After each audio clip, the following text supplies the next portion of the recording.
Who do you do it for? What do you do it for?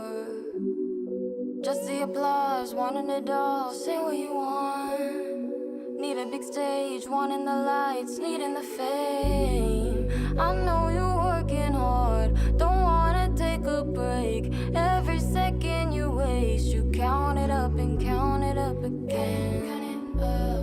Counting it up and counting it up again. Yeah. Asking, will I make it? Pray before the day ends. I wanna see my name in lights, have them scream my name in. I wanna live right. I know it's my time. Stopped at a red light. I'm tryna go. If I can't have it all, then I don't want it. If I can't have it all, then why am I trying? Why am I? Why am I trying? Why am I? You wanna party with me? I wanna get my mom everything. You wanna ride with me? Want you all just to be proud of me. I know you're working hard, don't wanna take a break. Every second you waste, you count it up and count it up again. Counting it up and counting it up again. Yeah. I know a lot don't make it, but that doesn't really faze me. Leave it all up to me. I'm writing up all my dreams, writing up all my, pulling up to the scene, telling you what I mean, what I mean. I wanna live right. I know it's my time. Stopped at a red light. I'm tryna go. If I can't have it all, then I don't want it. If I can't have it all, then why am I trying? Why am I? Why am I trying?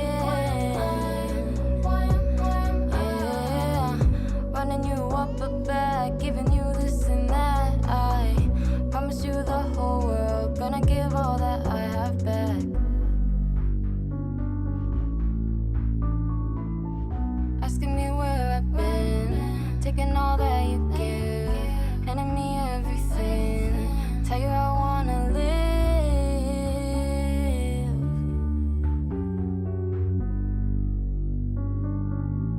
I wanna live. Why am I? I wanna feel. Why am I? I wanna give. Why am I?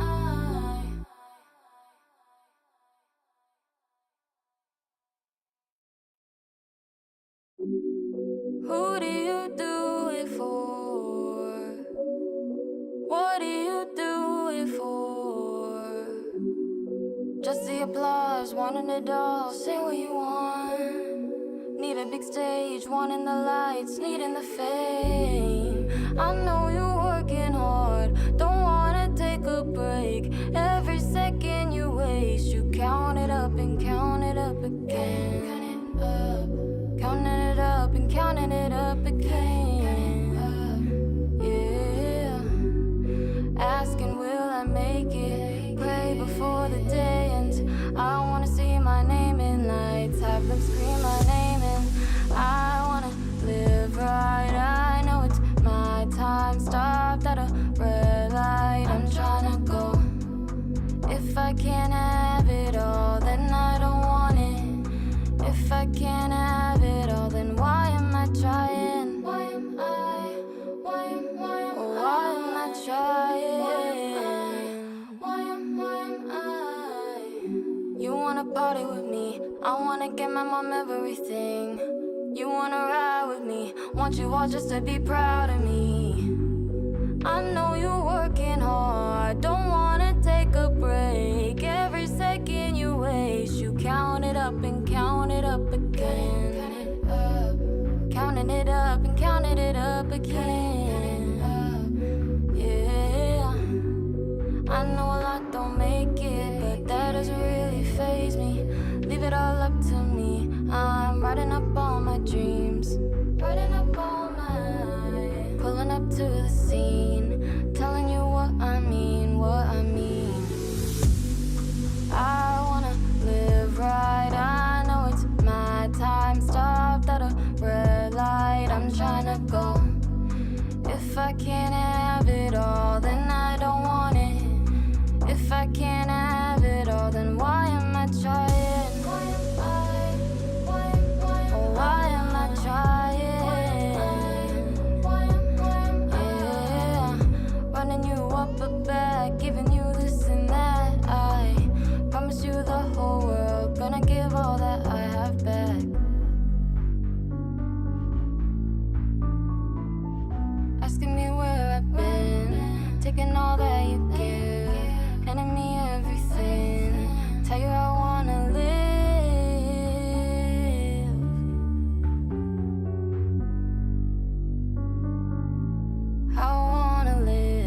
Who do you do it for? What do you do it for? Just the applause, wanting it all, say what you want. Need a big stage, wanting the lights, needing the fame. I know you're working hard, don't wanna take a break. Every second you waste, you count it up and count it up again. Counting it up and counting it up again. Yeah. Asking, will I make it? Pray before the day ends. I wanna see my name in lights, have them scream my name, and I wanna live right. I know it's my time, stopped at a red light. I'm tryna go. If I can't have it all, then I don't want it. If I can't have it all, then why am I trying? Why am I trying? Why am I? You wanna party with me, I wanna get my mom everything. You wanna ride with me, want you all just to be proud of me. I know you're working hard, don't wanna take a break. Every second you waste, you count it up and count it up again.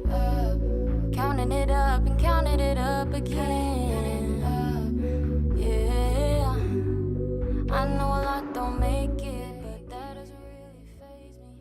Leave it all up to me. I'm writing up all my dreams, writing up all my, pulling up to the scene, telling you what I mean, what I mean.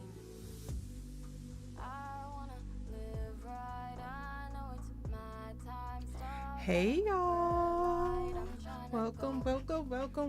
welcome in. I am so excited. I am finally doing this live.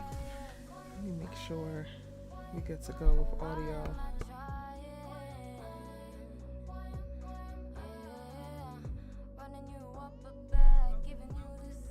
Okay, perfect. We are good to go. Hi, Miss Michelle Hurd. Thank you so much for those beautiful wishes for everyone over this holiday season. Daria, hello. Thank you. Happy Thursday. Good evening. Hi, Tracy. Hey, Nia Love. Hi, everybody tuning in. Shout out to y'all. I'm so sorry that I had to postpone without a ton of communication, child. Clear communication this live, but we are finally making it happen, and I am so excited to go back down to the valley, baby, and talk about this series, which I think still, like, as we approach the final days of 2022, I think that P-Valley still stands up as one of the best series this year, hands down. Writing, just nuance with characters, performances, cinematography, costumes, like they literally were clicking on all cylinders this season. And for me, I think that it is definitely still one of the best series. So I'm really, really excited to do this live with y'all and talk about the whole entire season. We can talk a little bit about season 1. However, I will probably be focusing mostly on season 2 in this live. I know that I still owe y'all like an official season finale breakdown. I know for a while people were asking because I did my unofficial one. They were like, oh, are you going to do the official one? Hey, Big Kev, welcome in. Shout out to my members. Y'all are rock stars.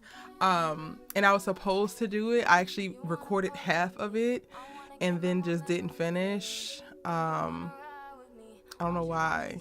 Well, I kind of know why, but I don't feel like it's a real reason. But I'm still going to give y'all that. Like, I'm going to go through. I really wanted to do a detailed review of the entire season because it was just so many really good bites and bits, and like it was just put together so beautifully that I feel like it deserves a lot more attention. And I was actually working on like a companion guide, similar to like what Array does with some of their films. They have like a companion guide where I could put together a bunch of the information that we got from the season. Like Katori did a really good job this season of pulling from historical references and fables and like mixing in the knowledge of like hoodoo and other little like regional or things that you would know living in Mississippi, and like bringing that to the forefront and really exposing everybody to that. And some of those things we picked up on, and this is one of the series this year that, in addition to when I was doing the breakdowns and like talking about what happened and talking about character development or talking about performances, I was also really paying attention to like directing and cinematography. Like that had that scene or the episode where, you know, the big episode for Big Teak, where I really did a lot of moments where I talked about lighting and camera placement and how those things were super specific and strategic as well. And I think that P-Valley is one of the very few series that kind of allows me to get in that part of my bag and like my technical knowledge. And I wanted to go back through my breakdowns, but then also some of the notes that I have, because it's funny.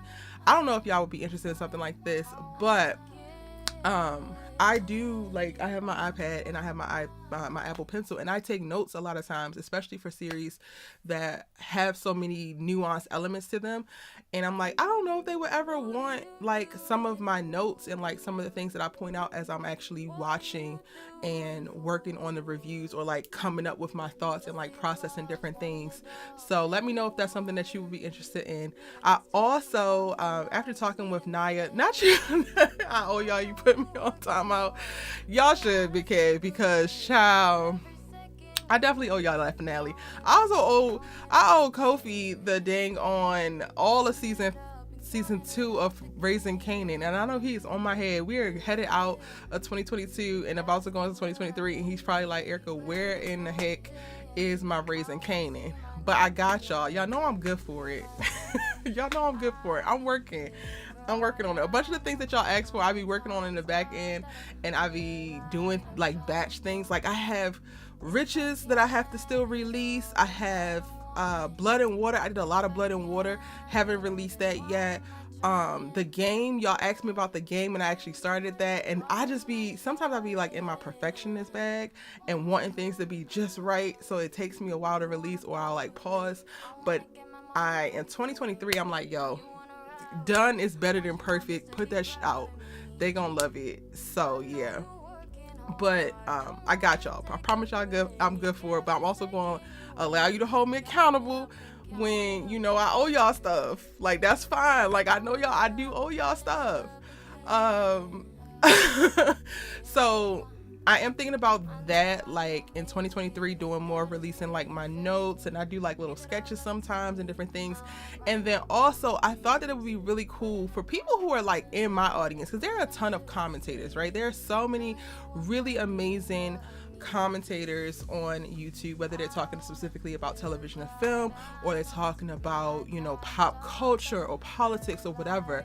I'm in the space of talking about television and film, and there's a lot of amazing Black commentators in my same realm and niche, like Bondi Blue and Ashley Shaw Miller, Mo.J, K-Ray. Like, there's so many really great ones, but I think the thing that sticks out specifically about me, and I guess it would be my differentiating factor or whatever, my competitive edge, not that I'm competing with any of them, because I really do love them and more. Niecy Dixon, like, I love so many of them. I consume their content as well and support them.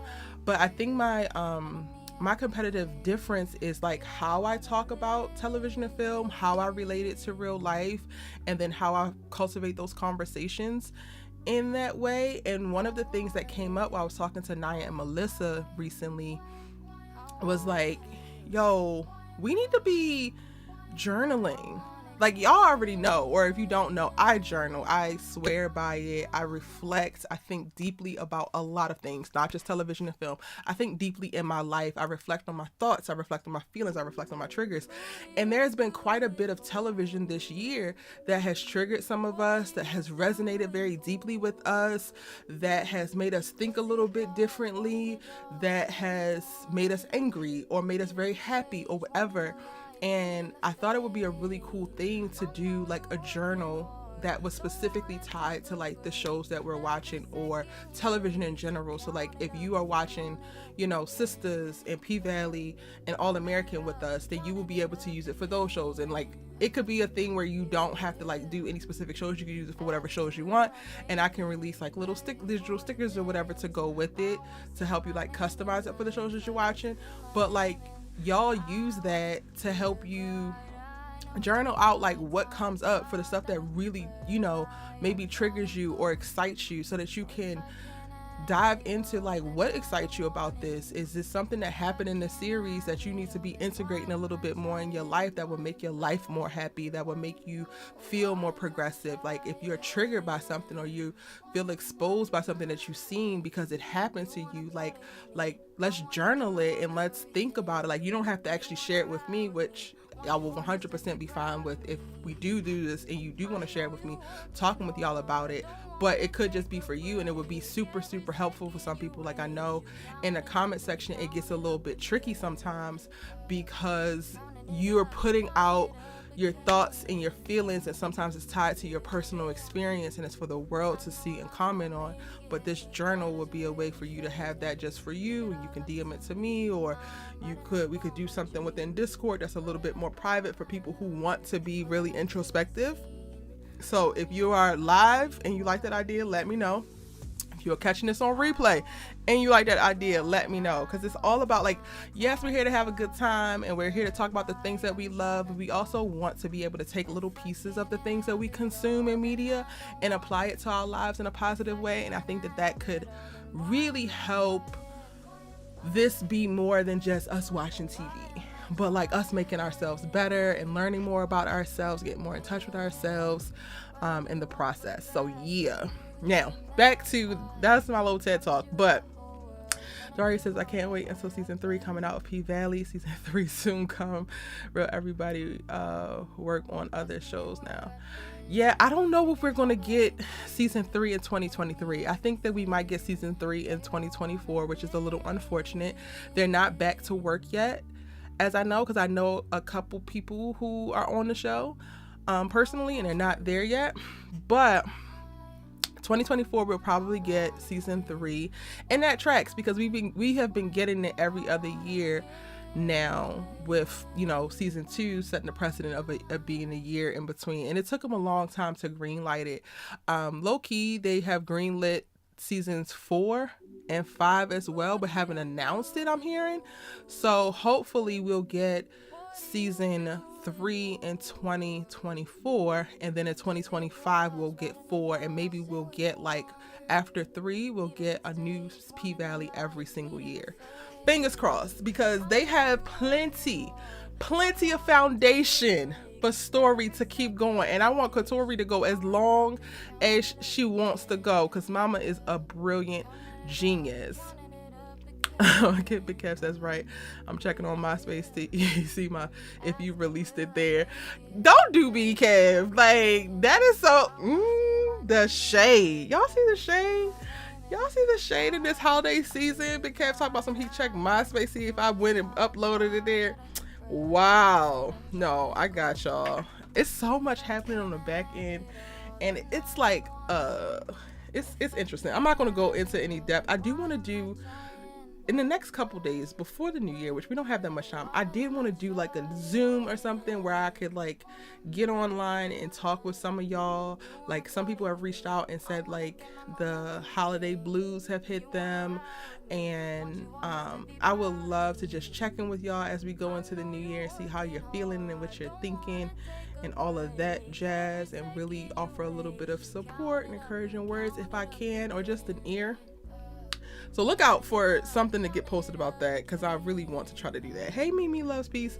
But anywho, we are here to talk about P-Valley, and I don't have no structure or way that I kind of want to structure this. I want to start with like getting y'all's feedback. Like, what is it that you love most about season 2 or the entire series? What are you looking forward to in season 3, or you hope that they expand upon? Were you disappointed by anything? Like, let's talk about some of that as I pull up the episode list and synopsis, because I kind of want to go episode by episode after I get y'all thoughts. Not little, you know, black people love to say little with everything.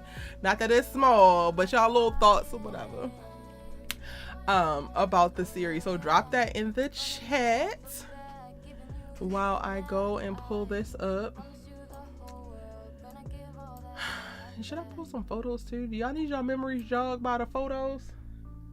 Or do we remember all of what was happening and what it is and what it ain't from season 2 of P-Valley? Let me know, child. Let me know.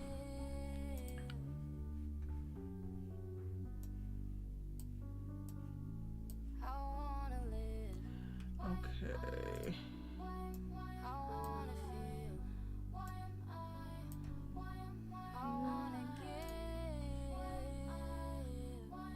Actually, I am going to pull up some photos real quick, because that will help me stay on track.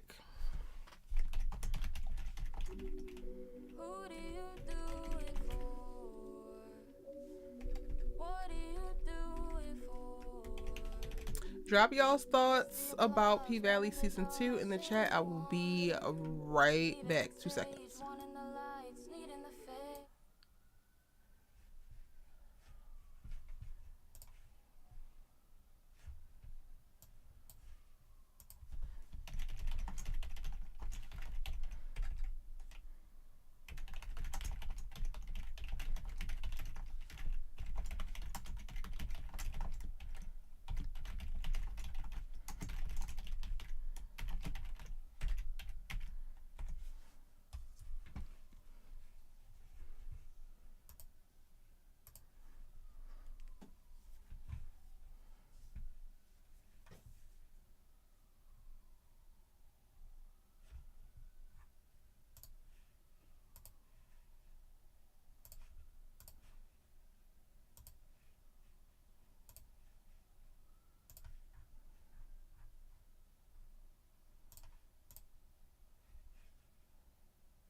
Who do you do it for? What do you do it for? Just the applause, wanting it all, say what you want. Need a big stage, wanting the lights, needing the fame. I know you're working hard, don't wanna take a break. Every second you waste, you count it up and count it up again. Counting it up and counting it up again. Yeah. Asking, will I make it? Pray before the day ends. I wanna see my name in lights, have them scream my name in. I wanna live right. I know it's my time. Stopped at a red light. I'm trying to go. If I can't have it all, then I don't want it. If I can't have it all, then why am I trying? Why am I trying? Why am I?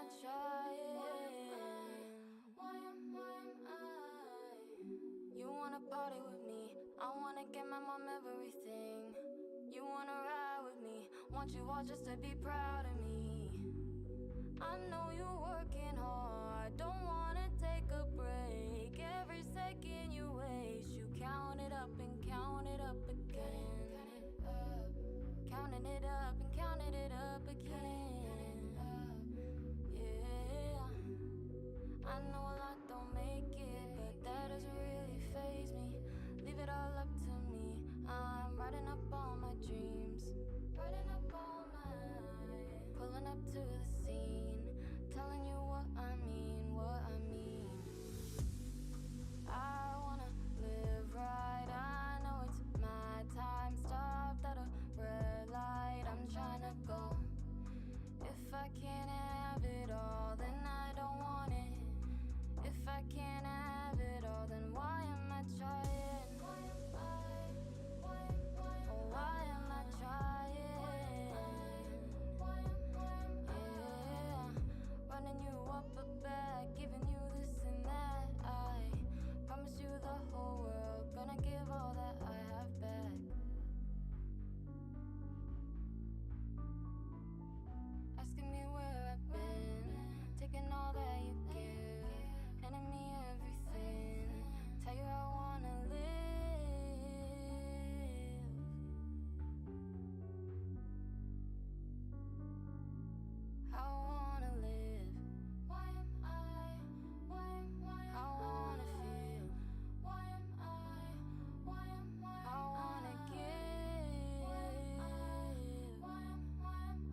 applause, wanting it all. Say what you want.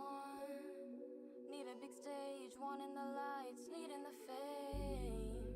I know you're working hard, don't wanna take a break. Every second you waste, you count it up and count it up again. Counting it up and counting it up again. Yeah. Asking, will I make it? Pray before the day ends. I wanna see my name in lights, have them scream my name, and I wanna live right. I know it's my time, stopped at a red light. I'm tryna go. If I can't have it all, then I don't want it. If I can't have it all, then why am I trying? Why am I? Why am I trying? Why am I? You wanna party with me? I wanna get my mom everything. You wanna ride with me? Want you all just to be proud of me.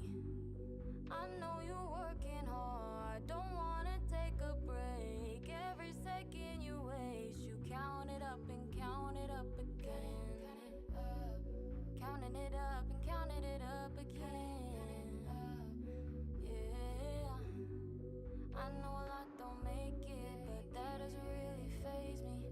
Leave it all up to me. I'm writing up all my dreams, writing up all my, pulling up to the scene, telling you what I mean, what I mean. I wanna live right, I know it's my time, stopped at a red light. I'm tryna go. If I can't have it all, then I don't want it. If I can't have it all, then why am I trying? Why am I? Why am I trying? Yeah, running you up a back, giving you this and that. I promise you the whole world, gonna give all that I have back.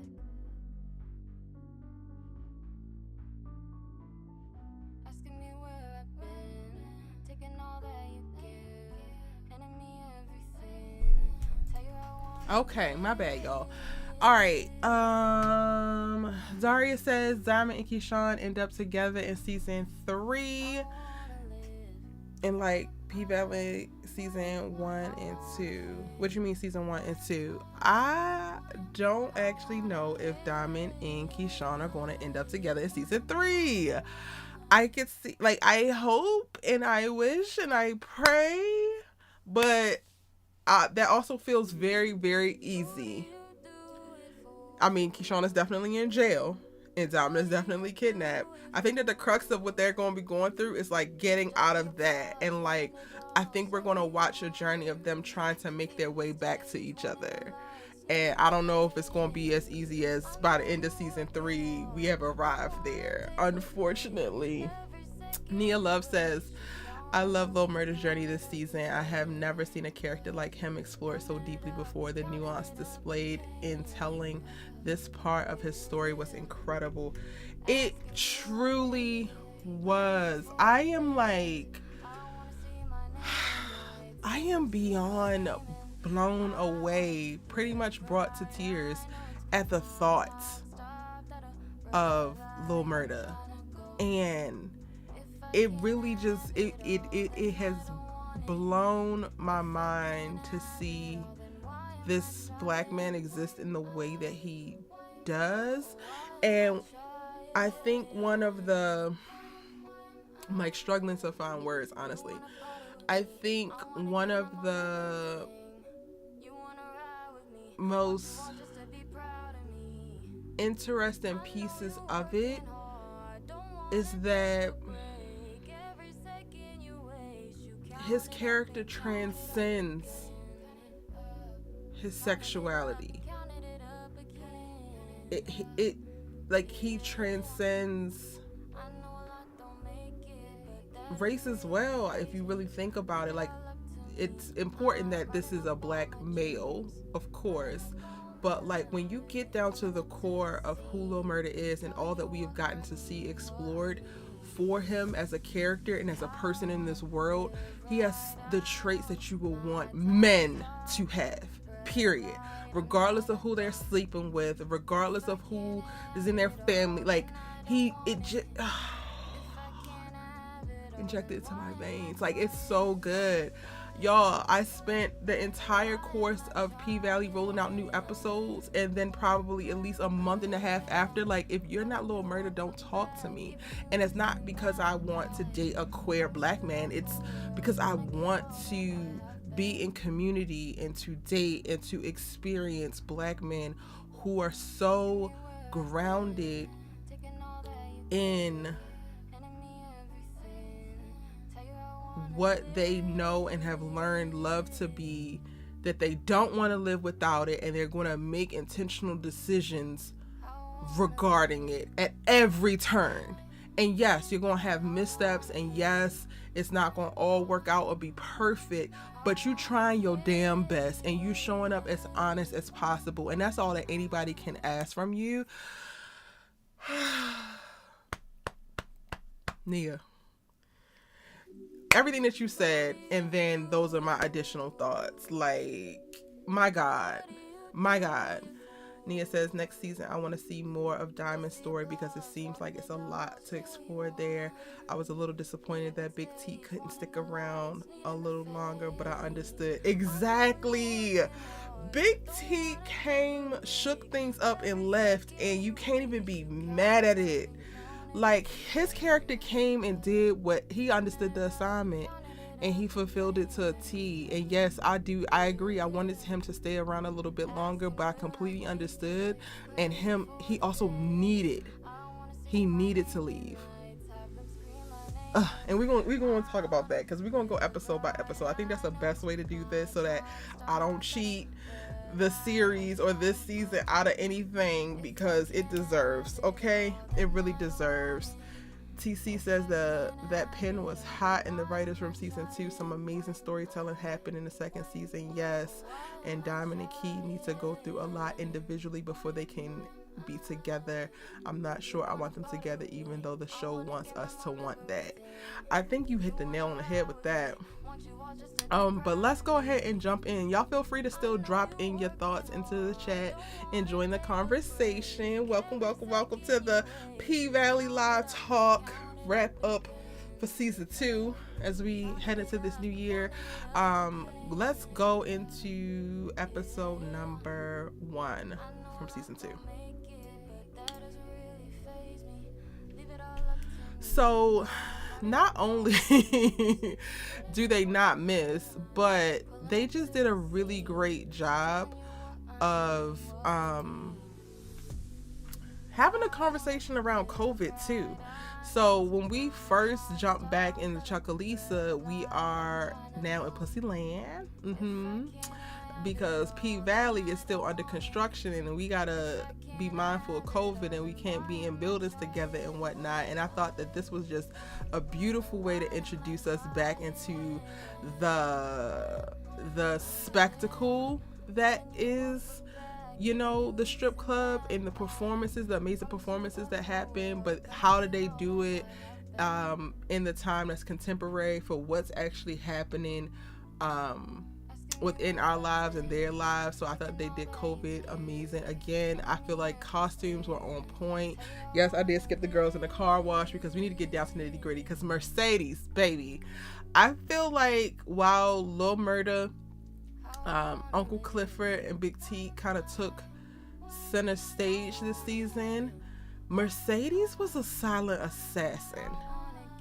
She had a lot of great beats in performance moments, but then story wise, getting to watch her journey as a woman was very interesting. And in this moment, when we come back, she is struggling with, you know, her shoulder bothering her. I believe it's 5 months since we last saw them in season 1 in reference to timeline in the show, and she is thugging it out because she got to make it do what it do. And I was very shocked to see, well, I guess not very shocked, because at the last that we saw, Autumn Night was putting, you know, money down to make sure that, you know, Promised Land was not able to buy up P-Valley or the Pink. And takeover. So I guess that would kind of squash the beef. But I was initially, I remember being like, okay, not these two actually banding together, and here come Autumn Night trying to give a little bit of support for our girl. And then, you know, come to find out they're actually living together and trying to do the whole friend thing, trying to be friendly. We also, I don't know if I talked about this in my breakdown I did the first episode, but like I didn't pay attention initially as much to the fact that Mercedes was so behind and her account was in the negative.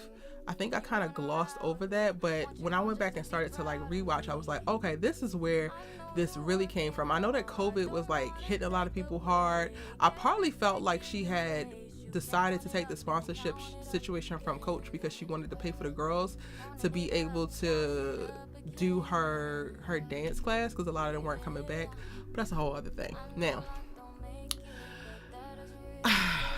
y'all, the first freaking 15 minutes of episode 1 told us what it is and what it ain't, and we should have listened, in all honesty, because even the way they reintroduce all the characters, Uncle Clifford is top tier, and Uncle Clifford's, you know, mind, body, and soul, doing the best to run Pussyland like the Pang and show up and support and all of that. A lot is going on, trying to balance now, managing with Autumn. Mercedes is, you know, doing her thing on a pole, but struggling in silence for the most part. Autumn is just there, like she's kind of there to help, but kind of just there. And then when we get to see Lil Murda and Keyshawn on this TV screen, this is when I was like, oh yeah, we don't with y'all. We do not with y'all, and we ain't gonna be with y'all. And it's this moment, and I love how they did it, because they were able to, within the first 15 minutes of the series, the series returning, tell us basically what was going on with everybody except for Diamond. And Diamond, we don't see him, but we hear him, because, you know, Mercedes also says you don't pull a gun on family. But we get to see visually via the TV screen Lil Murda and Keyshawn, and that represents the distance that's actually happened, because there was this tie severed. Lil Murda was, you know, dismissed because he was set tripping when Blue Watt was in the building and wanted to try to feel himself and clout chase or whatever, when at the end of the day, loves of your life is in the building and or in the room and in the space, and we got to be mindful of that. We ain't perpetrating out here. And then Keyshawn, of course, pulled the gun on Diamond. So these two, for them to be like, and them to have the music video and them to show it this way, and it just to pop on in this moment, even these little beats and little things in reference to how it's constructed and how we get presented with certain information, it was just all very, very intentional and expertly done. So I just wanted to make that note. Y'all, I don't want this live to be like 7 hours long, but also when you really get down to the nitty gritty and you go back, it's like they put so much love, thought, and effort into pretty much every minute of runtime of season 2. It's mind-boggling. Daria says, love they outfit, clothes, designs, costumes. Yes. It was so intentional. I'm gonna go right past Little Autumn Night and Uncle Clifford first argument, which also foreshadowed into the constant struggle that we were going to see with them in this season, because of the Pink and the bills and all that. Let's go ahead to Dusty Andre. Dusty Dirty Andre, who's sitting here playing video games while his wife is on the front lines, got all these scars and marks because she is in the hospitals taking care of COVID patients and doing what she has to do, and his crusty, dirty, lazy, lying, cheating behind can't even put the almond milk in the refrigerator as she's quarantining herself in the basement. Like, you're lucky that you actually get to roam about the living quarters, because if you know, like I know, your no job having ass would be right in the basement and I would be upstairs. You wouldn't be able to come upstairs because guess what? You don't want to catch COVID from me if I potentially walk in with it. This girl does so much to the point that she literally decides that she's going to restrict herself to the basement, and all Andre got to do is make sure her mini fridge, y'all, is stocked, and he can't even seem to do that. It's the foreshadowing for me. It's literally the foreshadowing for me. Nia says no filler episodes at all. No filler episodes, no filler minutes. Like, this stuff was intentional. It was on purpose. Ooh. I knew from this moment, y'all, that I was not fooling with Andre the rest of the season. I knew it. Cause sir, why? Yes, your god daddy just passed, but also still go to hell, Andre. Cause I can't. Y'all, okay. Let's go on here, because she done already caught my gaze. Patrice Woodbine is going to go down in television history as one of the best villains to ever villain. Argue with y'all's mamas, because how do we go from Hohen to now loving the Lord and prosecuting Hohen, stealing from our daughter to launch a church because the pastor at the church that she was at don't see it for women, going to jail after fighting with this daughter, after stealing said money and stealing said location for, you know, like you knew that this was her dream, and then turning it into a strip mall drive-by mega church. Like, this woman is evil, but is low-key an icon. She just is. I don't make the damn rules. Like, girl, what? And when I went back and watched, because like Naya just started, or she binged it and caught up because she was really, really behind, and me and Melissa started to rewatch with her. I realized in the rewatch, like, season 2 is not Patrice Woodbine in her full villain era. Like, her soft launch into villainous was definitely in season 1, and then in season 2 we're getting to see a little bit of behind the scenes of like why she thinks the way that she thinks, or why she acts the way that she acts. But she is still very much so a villain, so y'all do not sleep on her, because seasons 3 and 4 I think are going to be, she ain't done with Mercedes or Chuckalisa yet, and she now is in power, so God help us all, honestly. Now back to everybody's favorite. Can we go ahead and agree that this is everybody's favorite? Like, that Lil Murda is just that dude and we all just want a little piece? Can we agree to that? Maybe I should do a poll. I'm gonna do a quick poll. I need to know.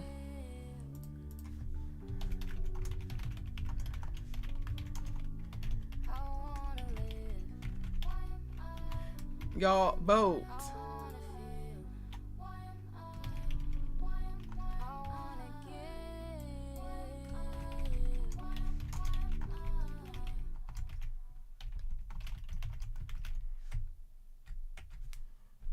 I'm gonna ask this, and while y'all are like voting, I am also going to post about this, because I forgot to post that we were live.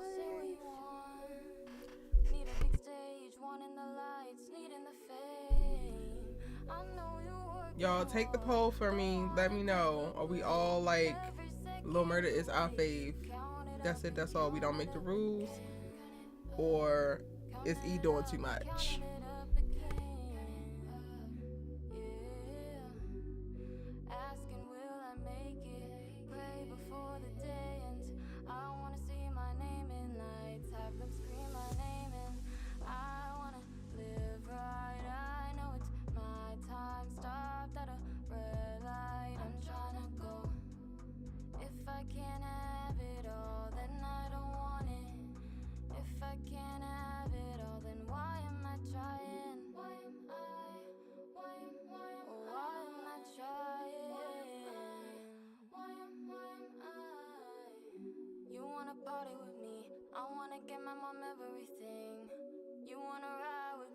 Want you all just to be proud of me. I know you're working hard. Don't wanna take a break. I love that. Mimi Loves Peace says I became such a bird behind Lil Murda. Me too, and I'm fine with that. You know, sometimes we just have to accept certain things, and I'm really okay.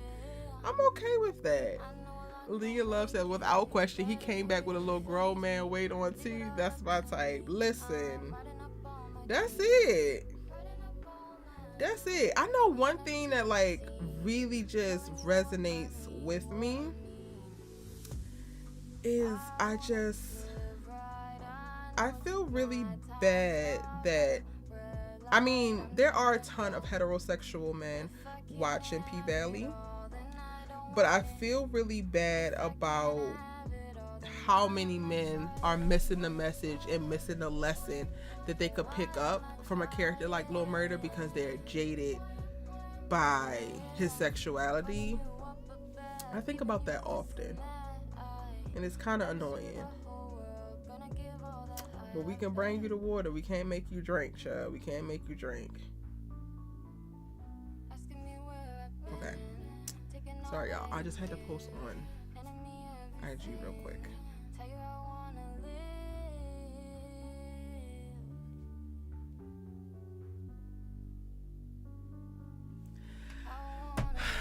Like, it's the little grown man weight. It's the creativity. Even not the 86%. So the 14% that said eat not too much. Y'all gonna reveal yourselves or no? You gonna hide in the shadows or what? Like, I just want to talk. Like, 14%. What is too much?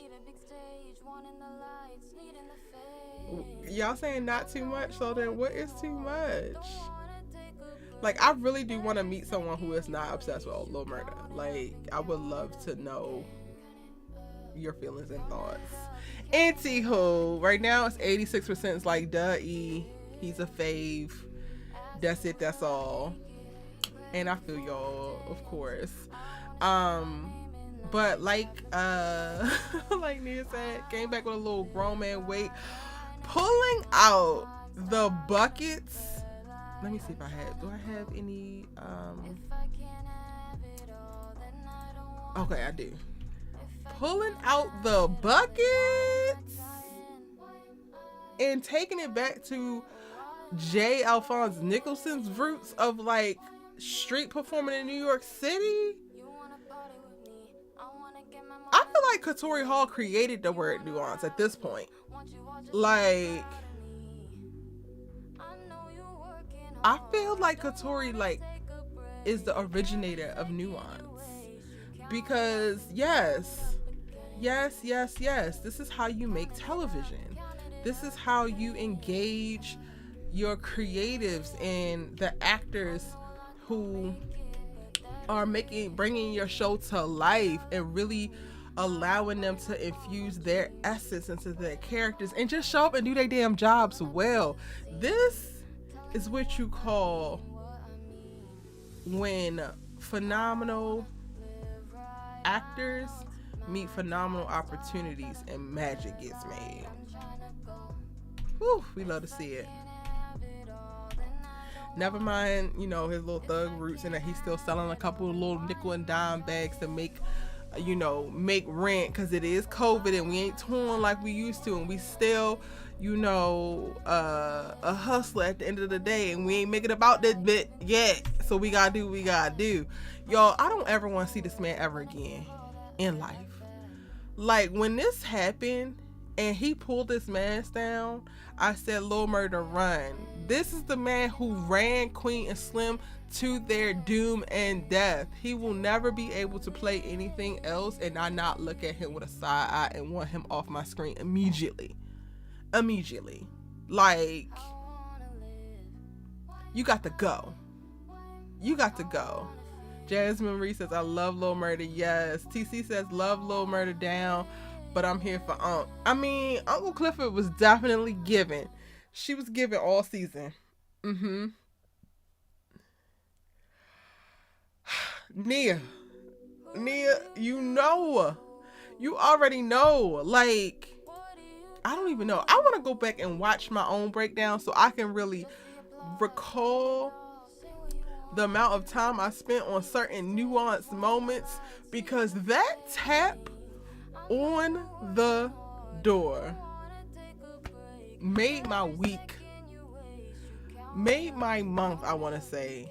I have still been thinking about that tap to this day. Like that little on the door.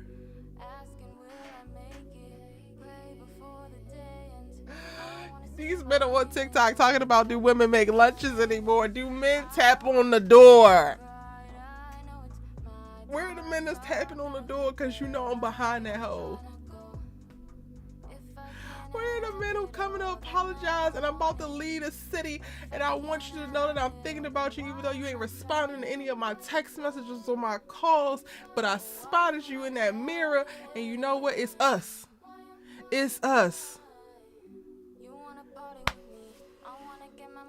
When I tell you, the heterosexual men could be put up on game if they were just to study Lil Murda as if he was a college course that they wanted to ace. Maybe I should do that. I've been wanting to like do a video where I rewatch my favorite scenes from different shows from the year. Is that interesting to y'all? Would y'all be interested in seeing something like that? Let me know. Nia says I rewatch the scene regularly. So good. So good. Just I bet. Like, I need to start rewatching it and just putting myself there because it's immaculate.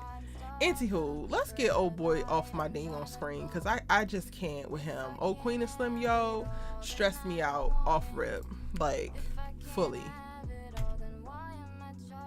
And then now that we're getting to see her in person over in the House of Horror, also known as the House of Hell, Lil Miss Keyshawn is doing her daggone thing. Over the course of the pandemic, she done converted the other room in her house into her stripper room, her performance room, and she done racked up 400,000 followers, as she should, because my God, it's giving mesmerizing. It's giving Cirque du Soleil. It's giving she do what she do. Cool. But then also, girl, you are still with this evil ass white man.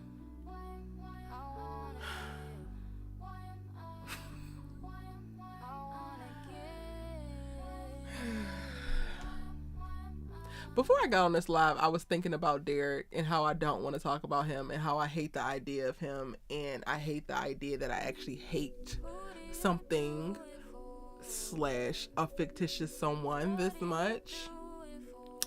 But what I will say, because I'll be searching for positivity when I feel too much negative emotions, the actor who plays Derek is phenomenal. Like, truly. He's phenomenal. And I don't think I said that not once in any breakdowns throughout the entire season, but I want to give him his credit because the way that he took up the mantle of this abusive, manipulative colonizer, and the range. This season also showed his range a lot, because while I don't sympathize with him at all, and that's my go-to sometimes when we have characters that are villains or are easy to dislike, but then we get a redeeming or humanizing moment, it's like, oh, okay, I understand. To me, he don't have none of that. Even with getting the backstory, just watching the range of this person, and like, I can only imagine the work that he had to do as an actor to get in the space to deliver this authentic of a performance of such horrendous actions. Mimi Loves Peace says Derek earned a special place in Hades. The actor is doing a phenomenal job. And this will probably be the only time that y'all hear me say it, but he is. Keyshawn, our Keyshawn. I think I spent the first episode confused, and I think I still just struggle in general with this when I'm watching women in abusive situations, specifically physically abusive situations. I don't know if we fully got an explanation for why Keyshawn could not allow herself to get out of this in the moment where Derek and Diamond was fighting. I know that we get later on this season, she says that she got kicked out the kennel because she couldn't believe in fairy tales. But I was desperately searching in this episode for a reason that I could understand and get behind, and I just didn't see it. And we're going to talk about, you know, when she goes and like actually talks to Diamond in this episode, because she mentions like she didn't want Diamond to go to jail, but I don't believe that. I don't believe that that's what it was. But then also I know that when it comes to abuse victims and survivors, things are not clean cut and are not gonna make sense in reference to the decisions that they choose at any given point. But to know now the lengths and how far it goes in over the course of this season, when he takes that iron to her face, and then to look back at this, like, you have every resource to run. You are the breadwinner right now. Like, you are set up to get the ASAP, and you just don't. I didn't understand, and it made me so frustrated with Keyshawn. And again, it speaks to, you know, phenomenal writing. And again, I'm not a survivor or a victim of physical abuse, so I can't really I'm not going to understand. But from what I see, I think that, you know, Katori did a phenomenal job of like writing it in a way of like there aren't any clear-cut answers for why they do some of the things that they do, especially given the circumstances that they're in. But this scene, I was just like, Keyshawn, we literally do not have to be living this life right now. Like, girl, Diamond was going to end all of this, and yet here we are. And I'm supposed to feel bad for you. I want to feel bad for you. But also you pulled a gun on Diamond. Nia says, I wonder how many people tried to run up on the actor that plays Derek in real life because of Keyshawn, because I was ready to fight all season on sight. Yes. I could only imagine how many people tried that, man. I wonder if he doesn't look like Derek outside of the show. Because, you know, Derek is very, you know, overgrown hair, not clean cut, all of that kind of stuff. I would imagine, like, if I was an actor having to play somebody as shitty as him, I would make sure that my physical appearance in real life, y'all wouldn't be able to tell. Like, if you ran into me in Whole Foods, you would be like, is that? And by the time that you figured it out it was me, I would be out that hole. Like,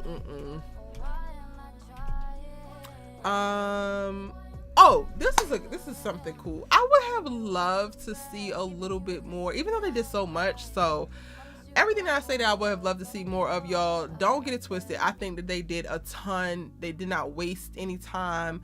And again, like I said, they did a ton in this season. So when I say that, take it with a grain of salt. But I would have loved to see more in the storyline of her getting this gym up and going, because for her to arrive in season 2 and to have the goal of her own gym, regardless of her mom stealing her space, stealing her money, and using that space for herself, and then it not fully be functional, her not actually have a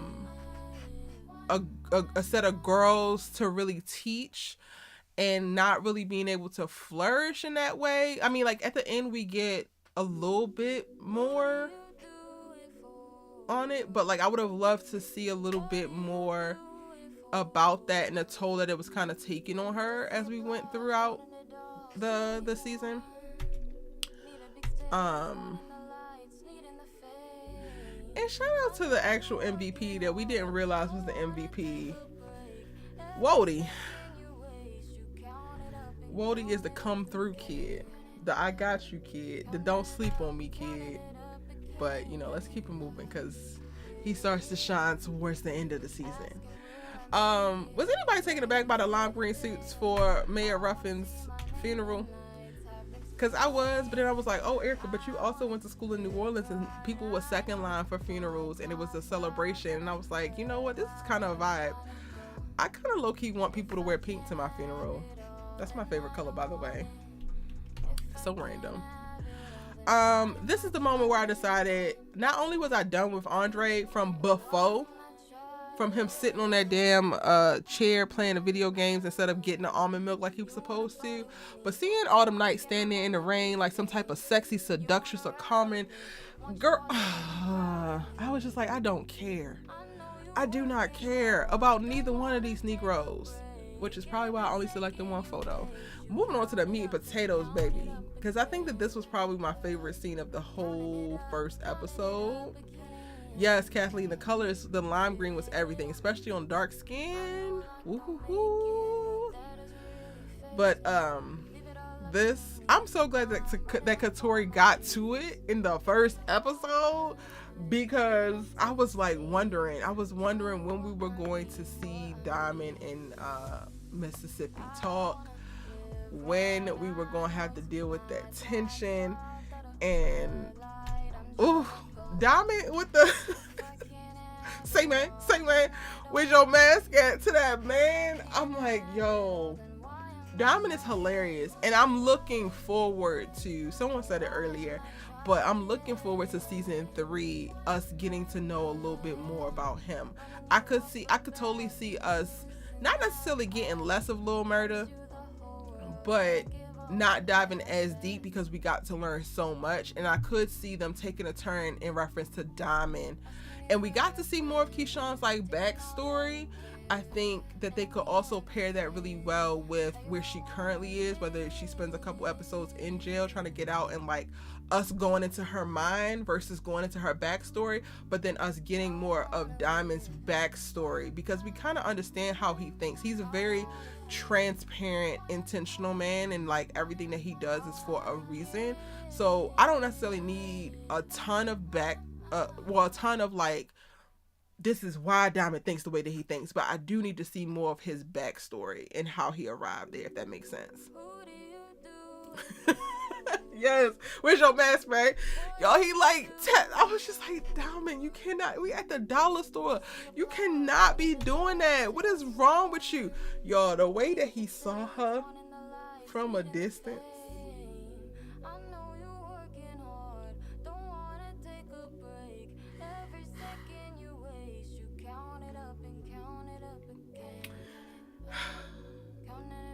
Y'all know I have a thing for black men loving black women, and you could just, it was jumping off of him, and to know that and to see that, but to also know that this girl pulled a gun on this man.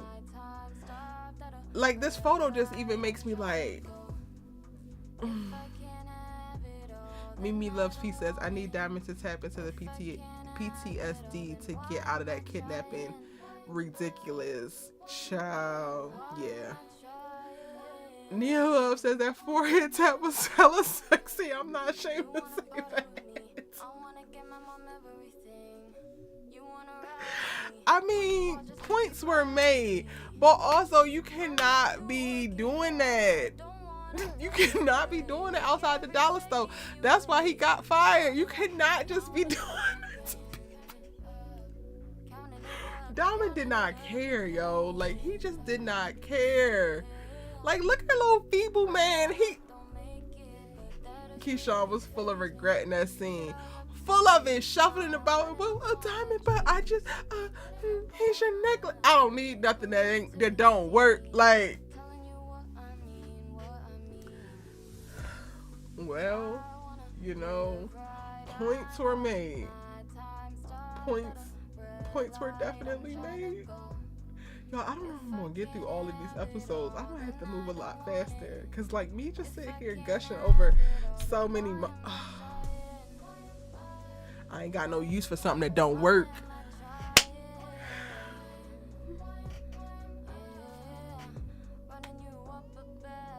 see the material?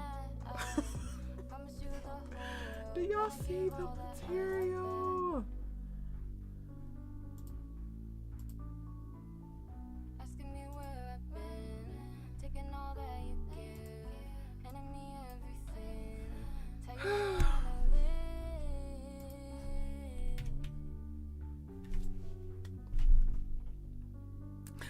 Not me could actually just go back and look at all the screenshots and get all of the feelings coming back to me from the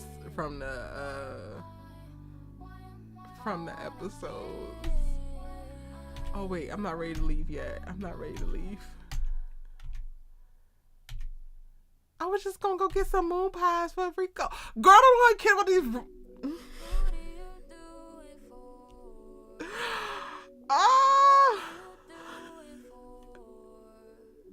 Nia Love says, between that and him tossing those dudes left and right to get Keyshawn in the finale, if I'm toxic, just say that.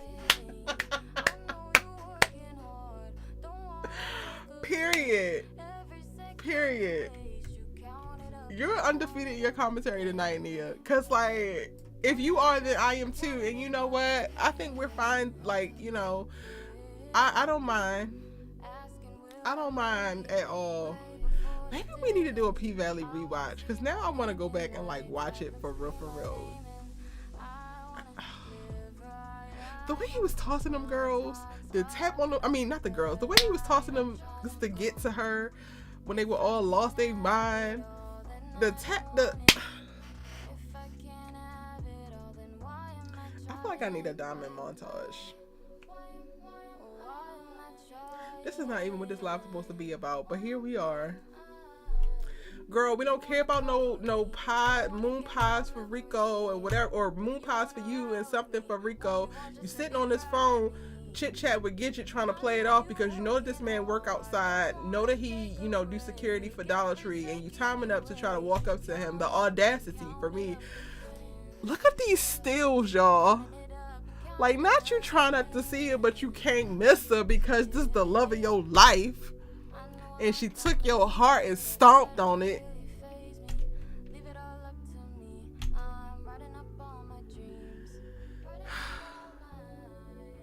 Okay, we gotta move on. Y'all. Bye, Diamond. See you soon. Okay, back to little raggedy ass Andre. I just cannot. And I'm really kind of annoyed that the season that Haley actually winds up meaning something, the actress exits the series. It's like, you could have just not been here to begin with, ho. We could have figured it out without you, because nobody cared about what the hell you was putting down and had going on. And you and Andre both, I could care less about. And now that there's actually some meat and potatoes to what's actually happening, you finna just leave with his kid? I can't. She just needs time to catch up. But for real, the interaction, I'm in this scene with Chef's Kiss. You can see the love just beaming off of both of them. It was beautiful and heartbreaking at the same time. That is so true. It is so true. And she knew she fucked up.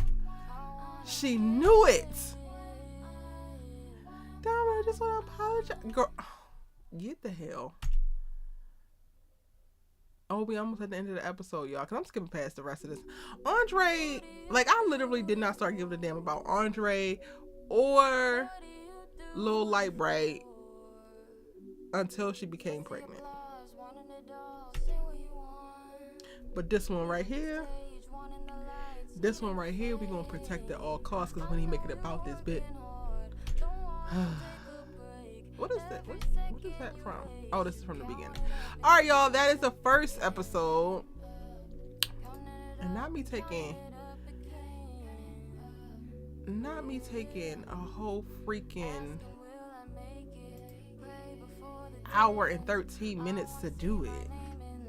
Lord. Let me go ahead and get these photos for the second episode. We're going to go as far as we possibly can. An amazing first episode to the follow-up season. I don't know how, because I thought that P-Valley, well, actually, let's actually talk about it. I thought that P-Valley was brilliant in and of itself from season 1. But I think that the brilliance that I noted in season 1 was more so in its individuality and the uniqueness of the story versus deep diving into the nuance and the multiple layers that were put in to season 2 of the story. So like season 1, P-Valley really stood out because nobody was telling an authentic story about sex workers in Deep South. And like the love and the loss and the trials and the tribulation and the humanness of that. But in season 2, they were able to take this unique concept with all these unique characters and then dive deep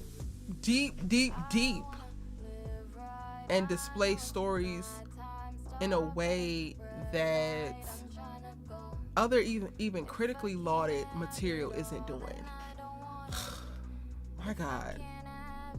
Okay, I just had to make that note because that just came up for me, and I'm so proud of them.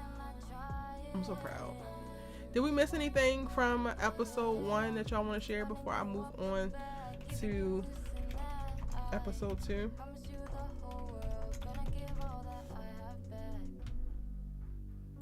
Drop it in the chat. Let me know while I grab these photos.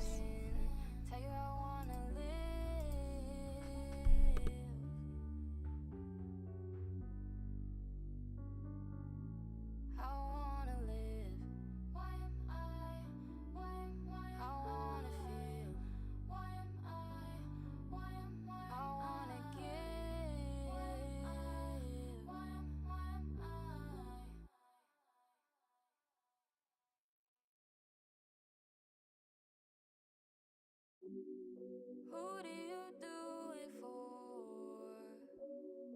What do you do it for? Just the applause, wanting it all, say what you want. Need a big stage, wanting the lights, needing the fame. I know you're working hard, don't wanna take a break. Every second you waste, you count it up and count it up again. Counting it up and counting it up again. Yeah. Asking, will I make it? Pray before the day ends. I wanna see my name in lights. Have them scream my name in. I gotta pull all the photos from this particular part.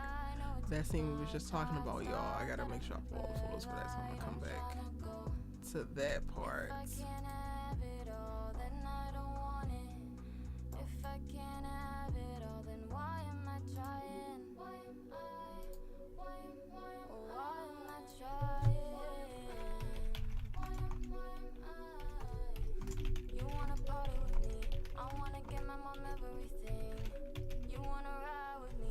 You all just to be proud of me.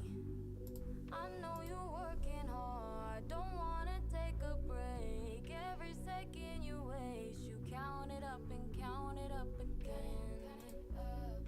Counting it up and counting it up again. Yeah. Yo, I actually kind of want to just start with the scene. We're gonna start with the scene. This is my platform. I do what the hell I want. Okay, so this is what we're gonna do.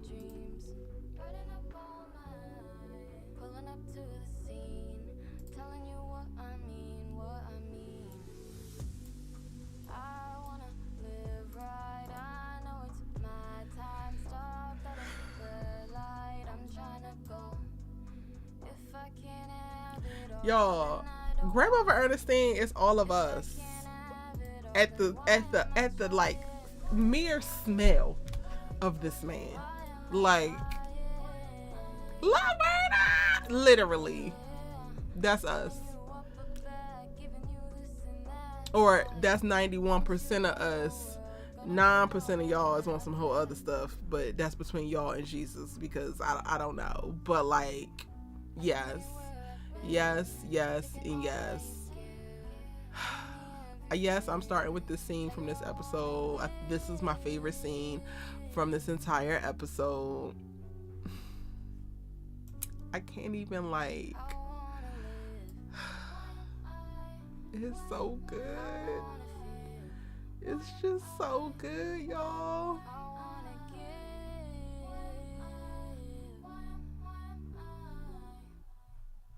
Okay, like we kind of hinted at it. Did we miss anything before I even had the imagery for it? What else should we discuss about the door scene?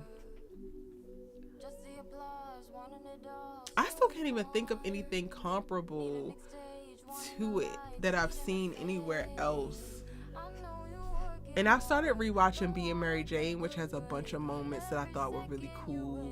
But this just takes the whole like love and longing to a whole other level.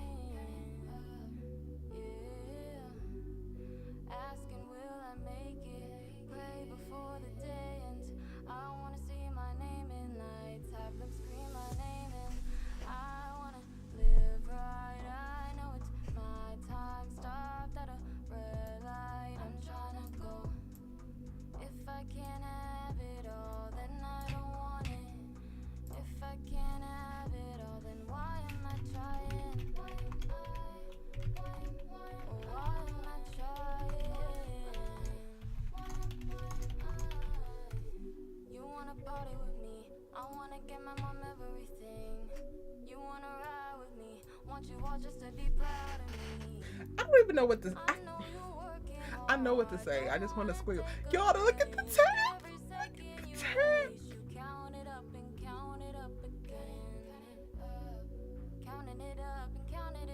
It's the you out here complaining about no Amazon delivering it to your door.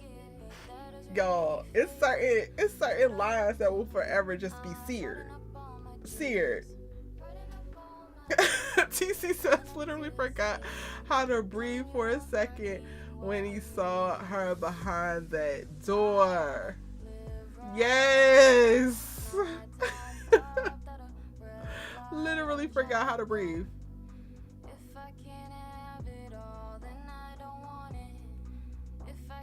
Lil Murray just have a way with words, baby. Nico did some great subtle acting at that door. Also, let's not overlook that. Let's not overlook it, babes. Because this is like, as an actor, I'm also in awe in how they played the scene, because sometimes it could be hard for you to connect with your scene partner if you can't see them or like look into their eyes. So very easy way to connect with somebody very quickly is to stare in their eyes. So for you to have a scene that is so emotionally charged and loaded and deeply dependent upon connection, and you can't technically see that person, and I mean Lil Murda can in the mirror, but Nico couldn't or wasn't supposed to, but to still be able to like feel the energy and I want somebody to tell me it's just TV, cause we ain't watching the same TVs, okay? We ain't watching the same TVs. It was literally phenomenal performances all around. Loretta Devine knocks it out the park as a blind grandmother, and like how nuanced she is with just the little ticks and things that I don't feel like I even notice about blind people until I seen her in this role, and I was like really paying attention to how she's moving, what she's doing. All three of them knocked it out the park. But you're right, we cannot overlook Nico's performance in this either. Look at those eyes, y'all. Look at me like Lil Murda looks at Uncle Clifford or nothing. Please and thank you. Like, that's all I ask. That is all I ask.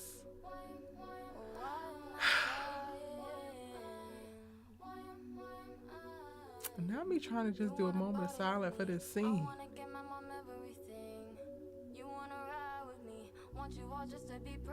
Accountability for the win.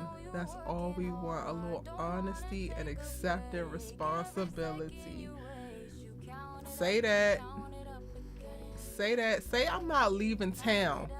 without letting her know what it is and what it ain't on my end. And it's not just gonna be via this text, because clearly that ain't enough. So here I am. Uncle Clifford is stronger than me, because I would have been folded.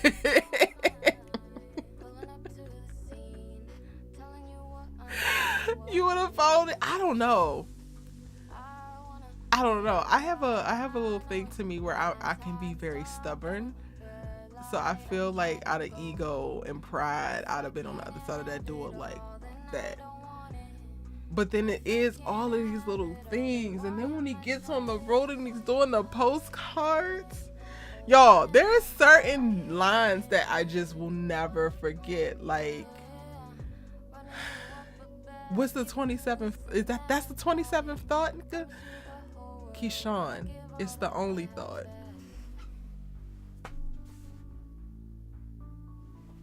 The only thoughts? The only thoughts? Y'all, I'm not gonna make it. We're gonna have to do a part 2 to this, because I'm not gonna make it. Folded like a beach chair immediately.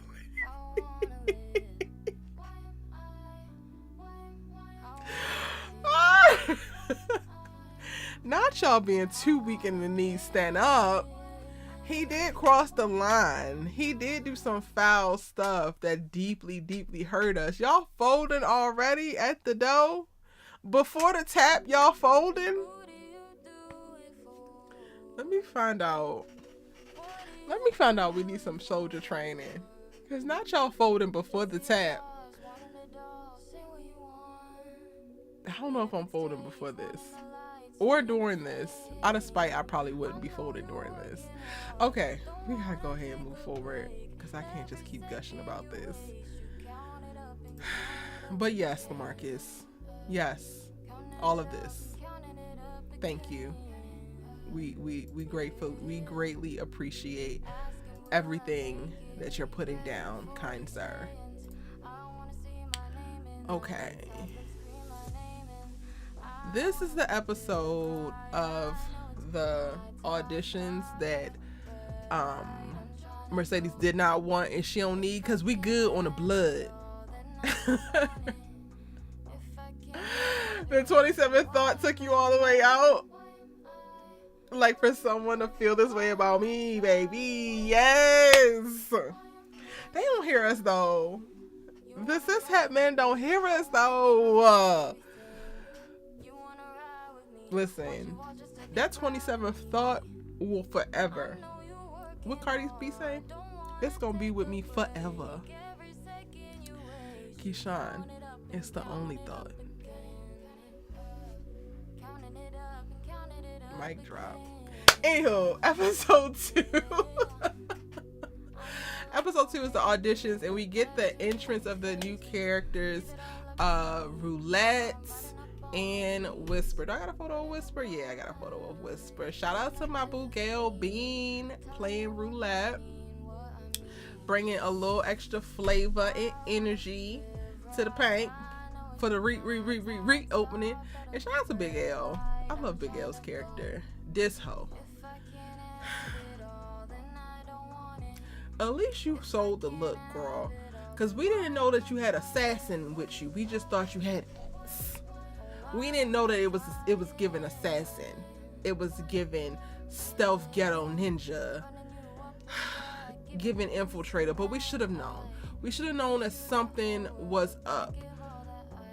I kind of would have appreciated a little bit more in the way of Montavious' storyline and these people coming for vengeance and the setup of Big Bone, because they really had her integrate pretty seamlessly as if she was just another dancer. And I kind of wish that they would have, even if there was things that we didn't actually notice, but then by the time we watched the season and then came back and maybe did a rewatch, I love to pick up on things like, oh, I didn't catch it before because I had different eyes and it hit different.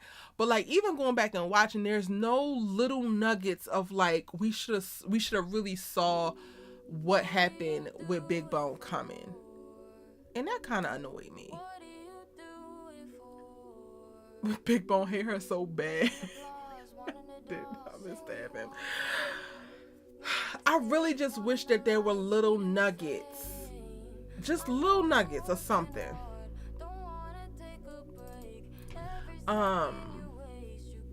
That kind of alluded to, this is what we finna get. And maybe we didn't actually notice or pick up on it in the beginning, but when we go back and rewatch, we can see it. There was nothing there. She was giving thotty yaddy yaddy. That's it, that's all. While Whisper and Roulette is working the pole like they know how and making Mercedes second guess herself and her thoughts, this is what this one is giving. Barely can twerk, body yaddy yaddy for days, but whack. Cute girl, but whack. Not where it's at. And it was nothing. There were no Easter eggs, no seeds of like, this one is, we don't know about her. Did y'all have any speculations or concerns when Big Bone initially entered the group chat?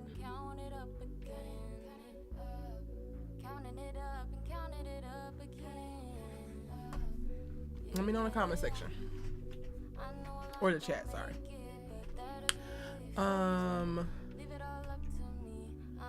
So lo and behold, she's part of potential conflict.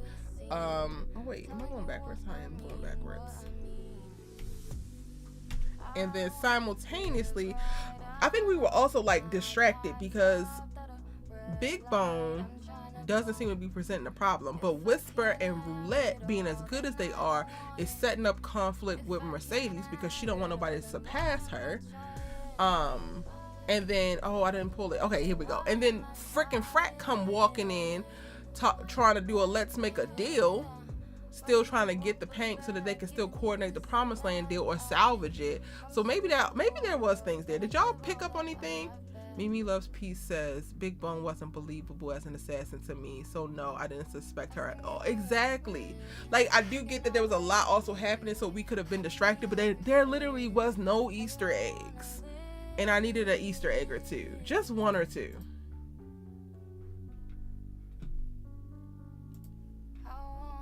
I did after she zeroed in on Diamond and had smoke for Key. But didn't... Okay, Nia, so I get that, but like nobody knew that Diamond had something to do with getting rid of Montavious except for the people who were in that room. So when she zeroed in on Diamond, I was just like, well, he's the finest one around, of course. Like, who else she gonna try to sleep with? Andre Krusty behind? Corbin's biracial identity crisis having self? Like, who else was she gonna actually push up on? I mean, Big L liked her, but Big L's old. So you thought that she was territorial of Diamond, but that's it. Yeah, and like, look at him. I mean, and then it made sense for her to be the way that she was with Keyshawn, because Diamond, like y'all said, forgot how to breathe, think, and walk basically every time he saw her. And if you are a woman who was interested in this man, and every time this man see this other woman, and that's what happened, you just like, okay, that's my competition. We got problems. So I understood that.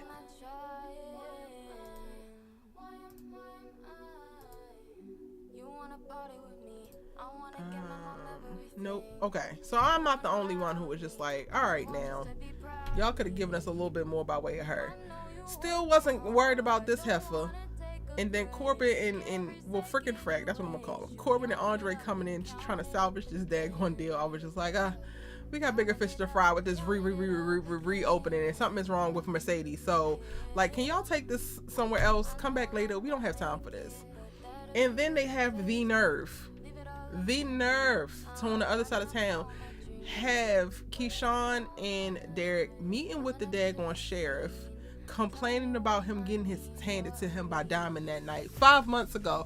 You following up on a report of you getting your behind beat 5 months ago after you used the N-word with a hard ER and thought that you was going to make it up out of this black establishment completely fine. Sir,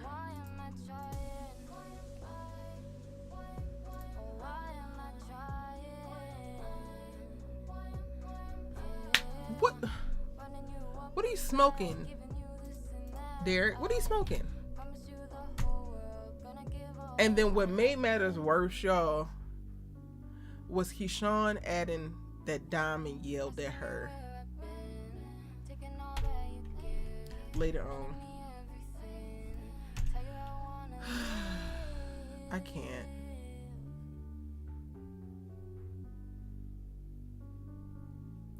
She paid too much attention to the convos that the girls had about murder night. There was Easter eggs everywhere. But that doesn't happen until like episode 4 or 5. TC.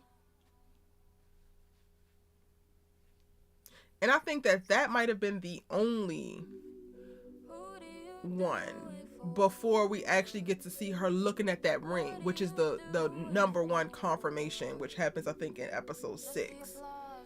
There ain't really that many Easter eggs. Ciao. I ain't gonna lie, I wasn't really here for Roulette and Whisper initially. Like, I like the idea of them, but when they were so good, I also really understood, because I'm a very nostalgic person and don't love too much change. But then watching Mercedes just try to school these youngins, and I'm just like, girl. But then Roulette took it too far with the whole, I can go get you some green alcohol and some Bengay and this, that, and the third. It's like, all right, not too much. Not too damn much.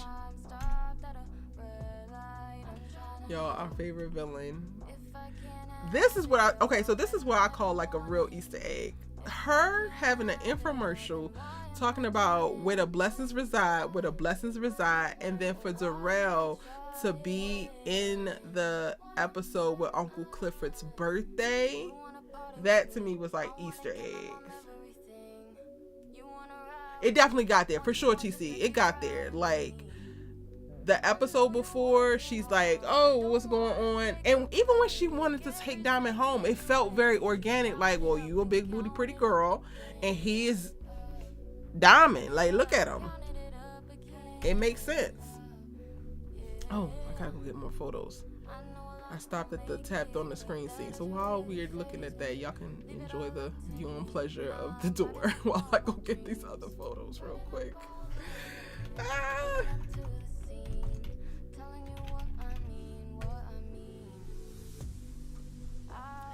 And the craziest part about this whole thing, y'all, is that the season also gets better as the episodes go on. Like, I just spent all this time on these 2 episodes, and these are not even the best episodes of the entire season. This is so good.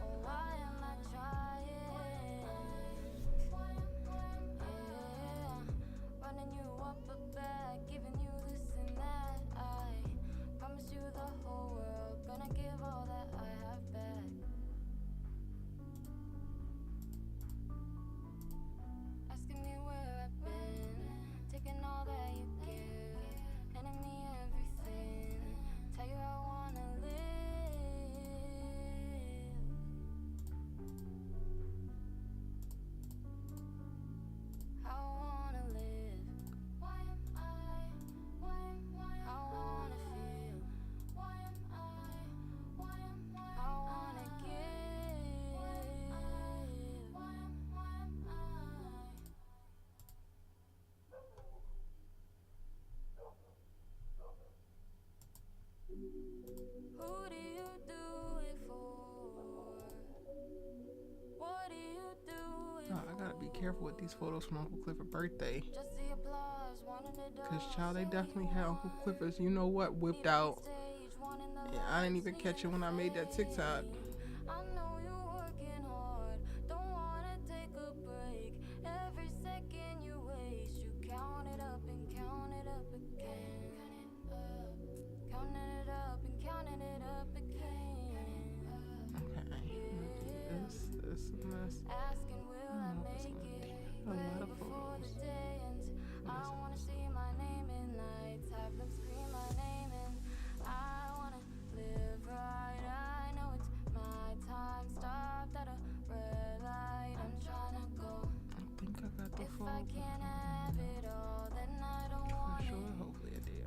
It's gonna let me have all of these.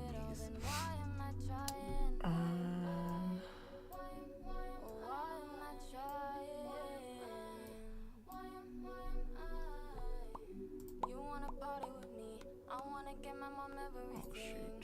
You wanna ride with me? Want you all just to be proud of me. I know you're working hard, don't wanna take a break. Every second you waste, you count it up and count it up again. Counting it up and counting it up again. Yeah, I know a lot don't make it, but that doesn't really faze me. Leave it all up to me. I'm writing up all my dreams, writing up all my, pulling up to the scene, telling you what I mean, what I mean. I wanna live right, I know it's my time. Stopped at a red light, I'm trying to go. If I can't have it all, then I don't want it. It's gonna take all day to get through episodes 4, 5, and 6, and the finale too. I'm concerned, y'all, because I'm just like, we're pushing 2 hours, and we barely made it through the first 2 episodes. I'm gonna have to do like, am I gonna do a video that's like an hour and a half talking about this entire season? I might have to. Anyway.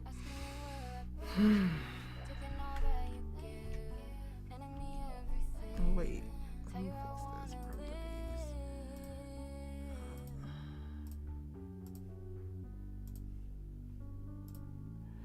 Y'all, I need to go backwards.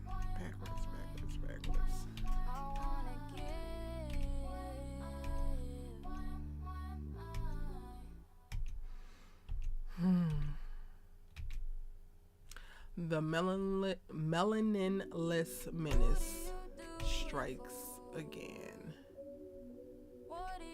Like, when she yelled about Diamond yelling at her at the Dollar Tree, I was like, girl, this is who you gonna run tell that to in this moment?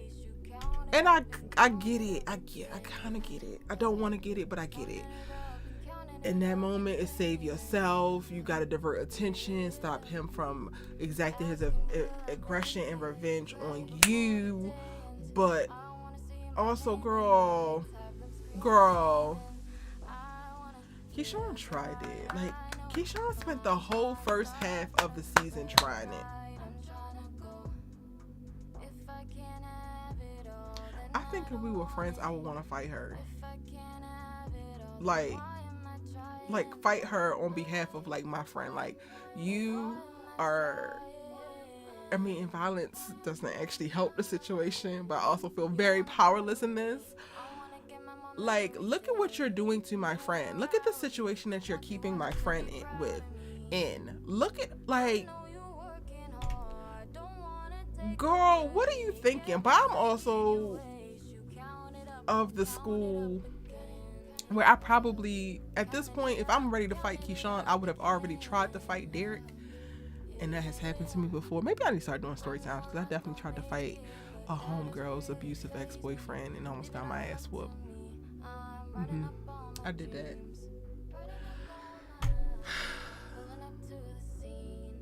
I just hate Derek's face, and I just want better for Keyshawn. I think the most powerful thing about Keyshawn's storyline is that when I look at this, I really think about how many women are in her position. And while I'm frustrated with her, while I want better for her, I am always brought to a place of like empathy and just hope, and like I randomly pray for abuse victims, domestic abuse victims who are still in it, made it out of it, barely made it out of it, or trying to fight right now to get out of it. Like,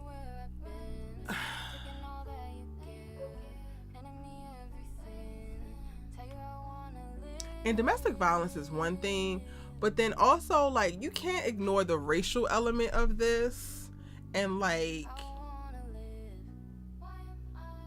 the toll that also takes on someone in this interracial situation with this oppressive melaninless supposedly lover. Keyshawn's gonna need hella therapy. Also, girl, you knew that you took them damn diapers out and hid them. Why didn't you put them back? Were you that distraught that Diamond didn't take that necklace back, and that he told you he don't have no use for things that don't work, and that he tapped that Asian man in the head so hard that it made him rethink life, and that he told you go ahead and get your ass on without your mask because you ain't getting no moon pies or whatever you want for Rico? Child. Moving on. Uncle Clifford's birthday. Oh wait, all my stuff is all mixed up. This is what I mean by like when I said the whole Easter eggs. There was something else that popped up too that I felt like was definitely an Easter egg. How they even seeded, you know, the essence of Montavious and the spirit and all of that.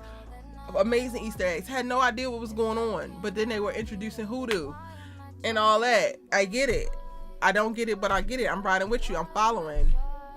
There were so many moments this season where Uncle Clifford, she just looked utterly amazing. And this is one of them. Like, do y'all see the material? Face card don't decline. Do y'all see the material?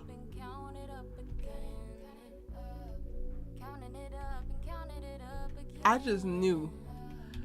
I don't think I have it in here, but I just knew when we saw that little wannabe Lil Murda riding around, I was like, not Bay coming off a tour and popping up at your surprise birthday and you look at how you looking. But you know, it wasn't. That was a really great little diversion. This party was popping and lit. I loved it.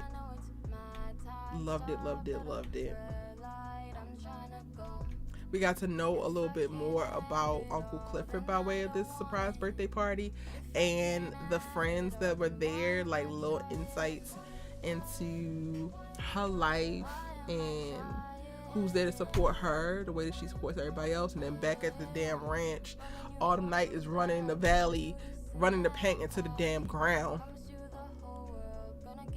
Y'all, there's a couple of these screenshots that I want to actually get blown up and put in my house because, like, look at the damn composition. Visually, this season was just so stunning. And shout out to Blue Kimball. He did his damn thing when it came to Rome. Oh, I'm out of order. But Big T entered the chat in this video. In this episode. Let me go ahead and skip to that. Because, yeah, Keyshawn and Rome, yada, yada, yada. But this scene was definitely the second runner-up for me of, like, favorite scenes. And then third would probably be Uncle Clifford's birthday. This whole episode was lit, but... bruh.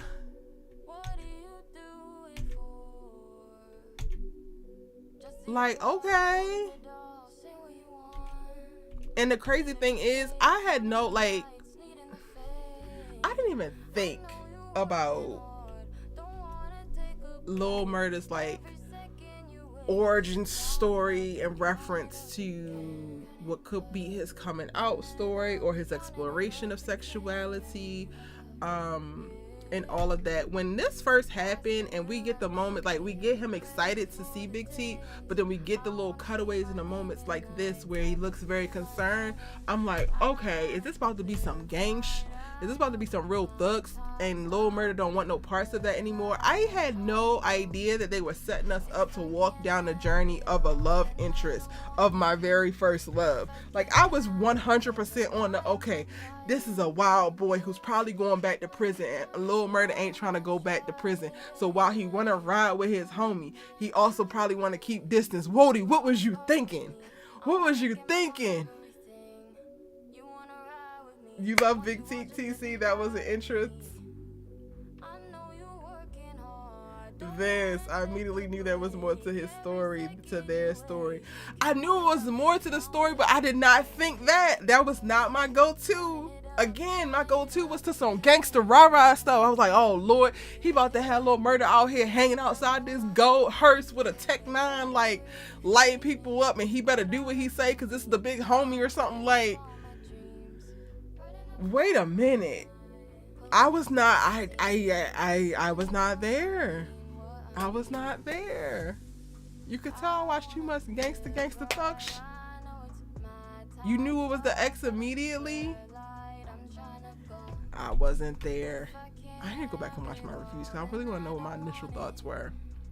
I didn't think that. I was like, yo, this is the homie, because I've been around that. Like, I've dated someone who's gone to prison, and I've been around a lot of guys who in the hood who like have gone away and come home, and this is like what it looks like. It's like real love. It's like all love. So I didn't, for a second. The hug is what did it for you. The look on Lil Murda face told it all. I felt like he was excited that he got out, but he looked concerned, like, this is not, I want out. So it was that kind of conflict. I didn't even go there. I think I was also very caught up in the, like, Lil Murda loves Uncle Clifford. Lil Murda only has eyes for Uncle Clifford. So I feel like that distracted me too, in reference to like, oh, there ain't no other nigga out here. It's Uncle Clifford or nothing. My, aren't you incorrect, Erica? Child. Like, all of this is real homie and y'all right, this was an entrance.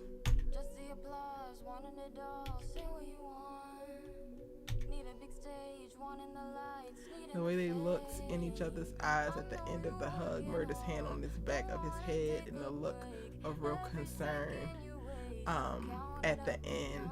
Hi, Tamaria. Welcome in.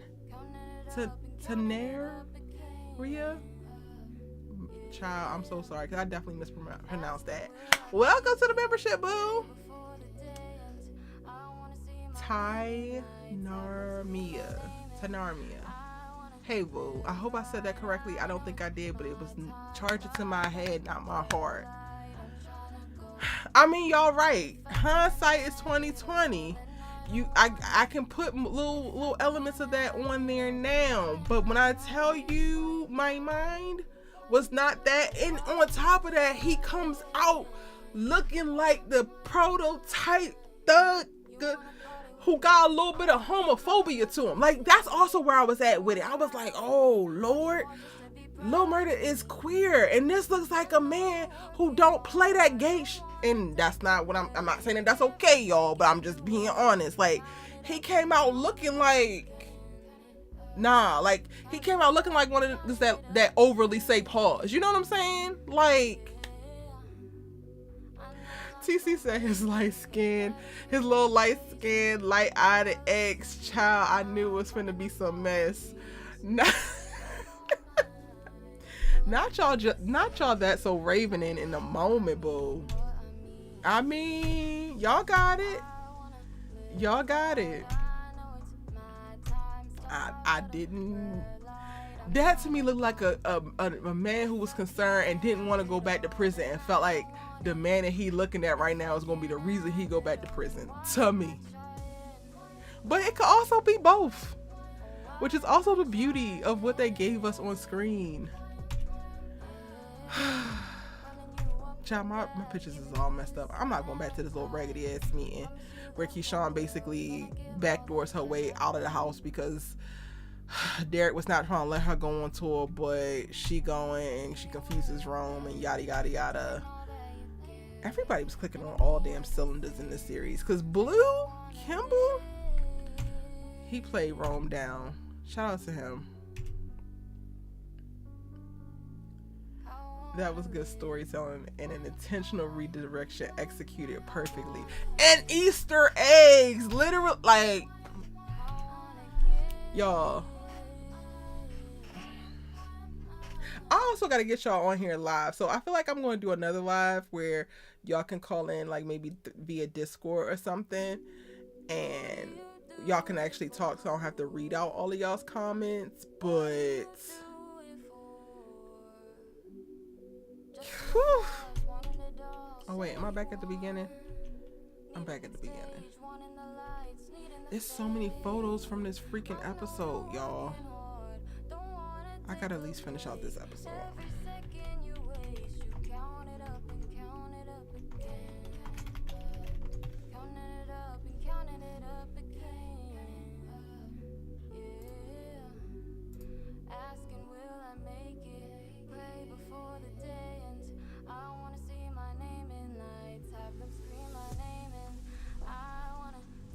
We still didn't get to Mercedes fall and then the hoodoo.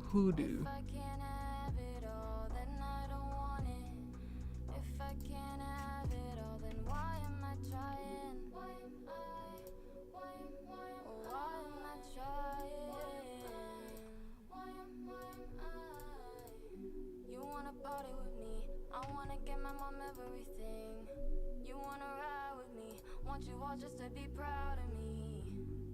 I know you work. I'm pretty much done with Derek in Mississippi in that little moment at the end where she gets on top of his ass to convince him to let them go. I'm over it. Mississippi's so stressful.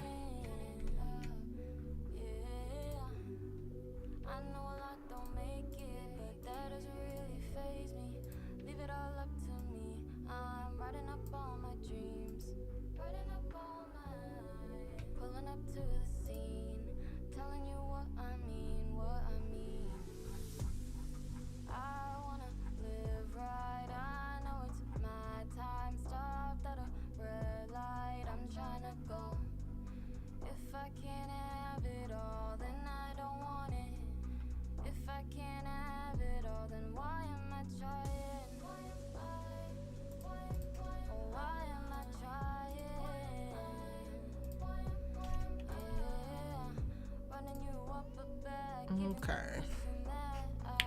Y'all, let's talk about y'all cousin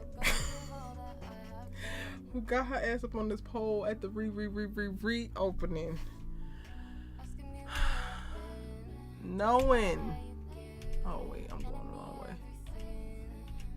Knowing something was not quite right, but just not allowing herself to be outshined by the dynamic duo. This is something that, while it was very predictable, you also watched it like, please don't let it happen, but you know it's about to happen. All signs pointed to Mercedes was going to fall off the pole. And I love the Easter eggs and the little setup that they had for it. Her falling from so high, though, I'm surprised that the girl is not brain damaged and in a coma. But we end up at Diamond's house because Uncle Clifford knows who to call. And I really thought that this element, like, I know some people were complaining on Twitter when this episode premiered that they were kind of thrown off by the hoodoo of it all and like the added supernatural elements, but I thought that this was really cool. It was a really cool way to add to Diamond's character specifically, and him having roots as a witch doctor for the most part, and like being able to do certain things like pull the 7 pounds of pressure out of Mercedes' arm after this fall. Look at Autumn sitting there looking just as guilty as she want to damn look after she done burnt up the paint and turned the reopening into a big ass cluster. Y'all know what I wanted to say. How did y'all feel about Diamond being the one to like pull the spirit out of her arm, the whole shrine? And it took me a minute. I had to like go and like look up and Google things because it is definitely a learning curve. If you don't grow up in the South or grow up in the area where this is kind of common, then you will have absolutely no idea. And I can understand how people got lost. But it's like a simple Google search provides so much information. And I thought it was like another really poignant way for them to add additional story elements and further build out more nuance for characters like Diamond. What did y'all think?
Who do you do it for? What do you do it for? Just the applause, wanting it all, say what you want.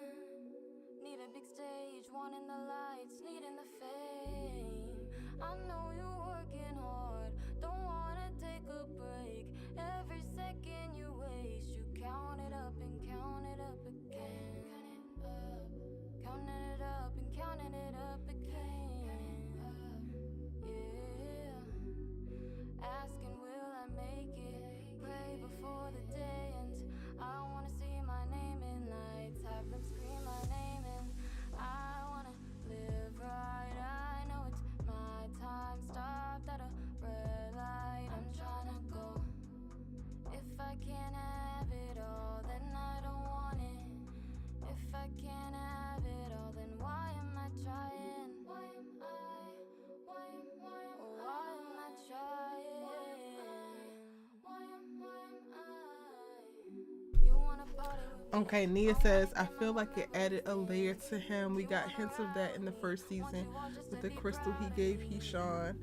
And then the solving for her in the kitchen for her sprained wrist. Oh, yeah. I forgot about the wrist thing that comes after this. But yeah. Honestly, I didn't even think about the crystal as something tied to that, because so many people, like, you know, crystals are very popular today, period. And I was just like, oh, maybe this was like a meaningful stone that was like caught in his, like, I didn't really register it how I feel like I probably should have until we got this scene in this moment. And then I'm like, oh, this is all so much deeper than that.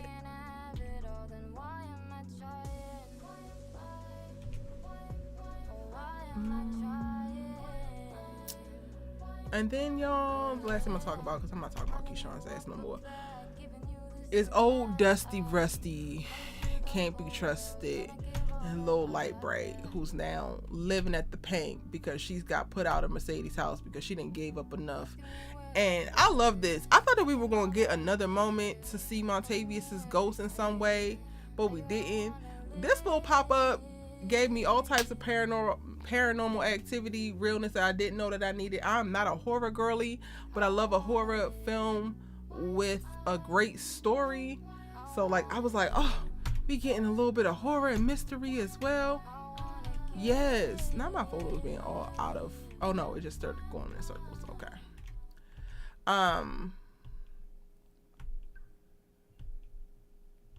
I get that they had to do something with Haley and Andre in the season, but for them to go in knowing that this was going to be her last season, I feel like they gave her too much screen time. I wish Katori would have phased her out well before the very end. I mean, at this point, didn't nobody like her ass any damn way. And she had already saved the Pink. What she was going to do?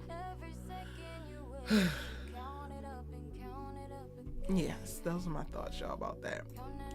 Okay.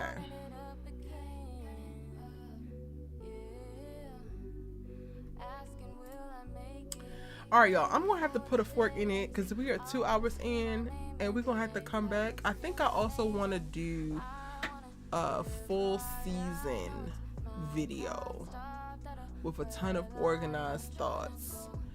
Again, if you're watching this on the replay, let me know your thoughts, because I talk about at the beginning like a journal, an additional like guide to go along with this season that like really points out and writes out certain things, like if you might have missed them, or just to note.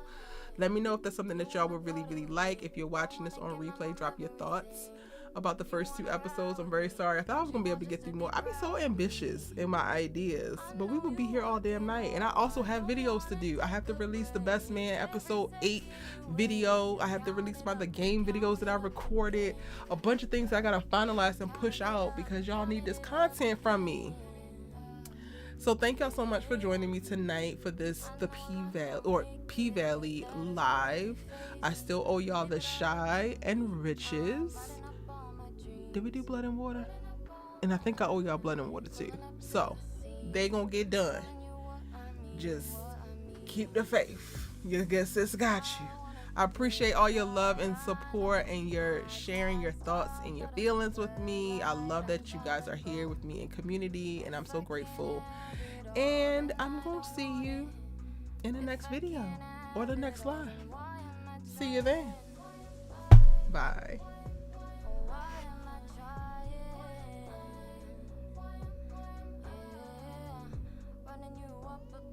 Giving you this and that. I promise you the whole world. Gonna give all that I have.